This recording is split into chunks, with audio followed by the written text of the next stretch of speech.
What story are you telling yourself? Does it make you feel good, or does it make you feel bad? New discoveries have shown that our health is very directly related to how we feel about ourselves.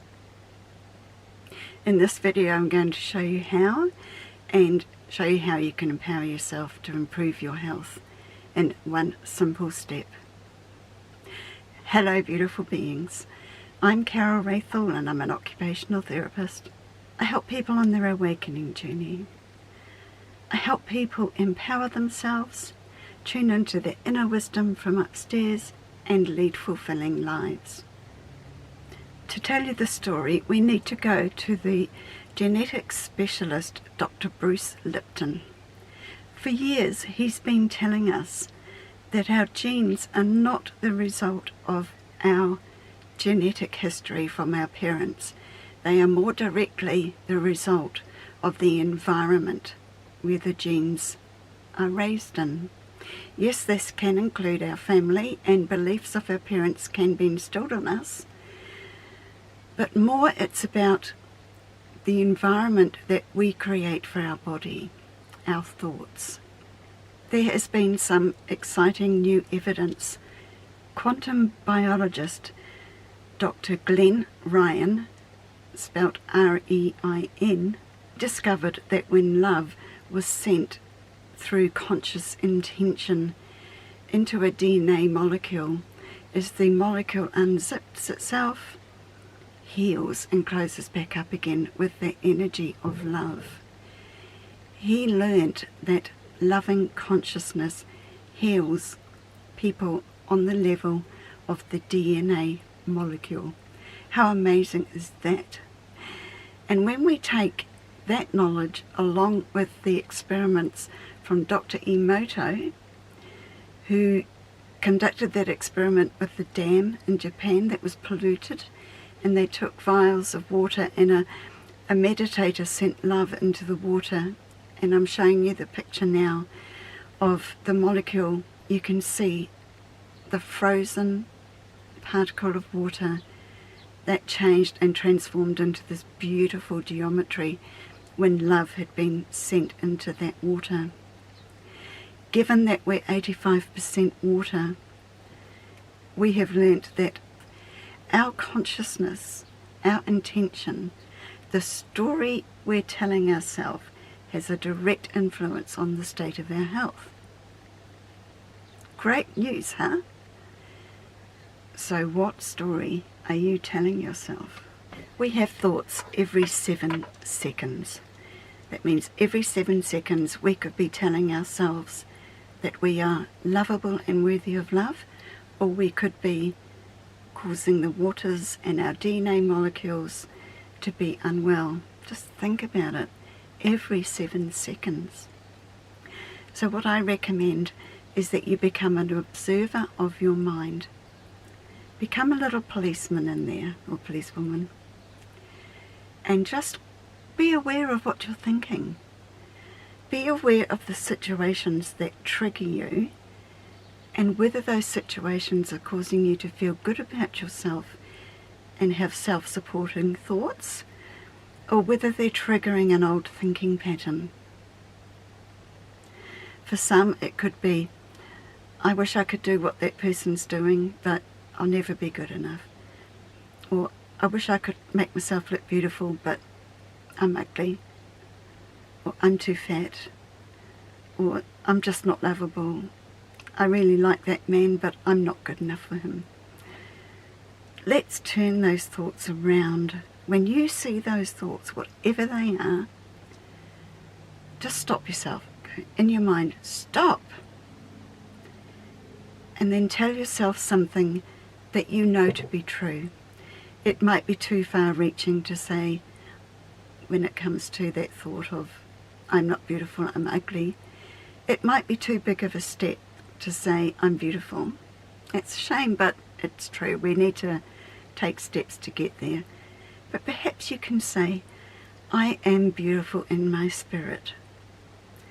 And when I light up, people see my beautiful spirit inside me. That is true no matter who you are, no matter how ill you think about yourself. It is true that in your heart, in your essence, you are a beautiful spirit. You are a powerful spirit who came here to experience a life on this planet. And your intention was to experience life and shine that beauty of your spirit through you. So if you can't take the leap and think, I'm beautiful, people see the beauty in me, although I can't see it. If you can't go that far, then acknowledge that people see the beauty of your spirit, of your soul.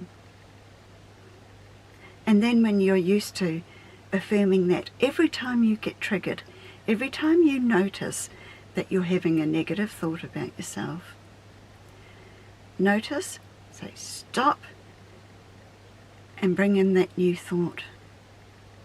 Every time you do this, you are reprogramming your subconscious mind, and you're creating pathways in your brain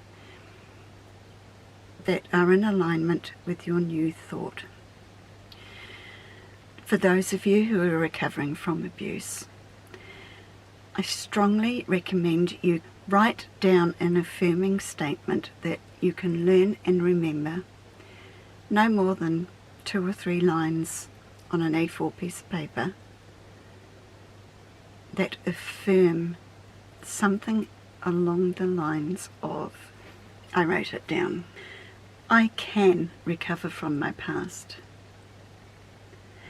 and use the strength I gained from surviving my abuse to recover from this abuse and create a future that I desire and where I feel empowered and I love myself. Something along those lines that you can believe. Make it a statement that I can, or I commit to. Many people carry around the I was abused, so I can't help being who I am.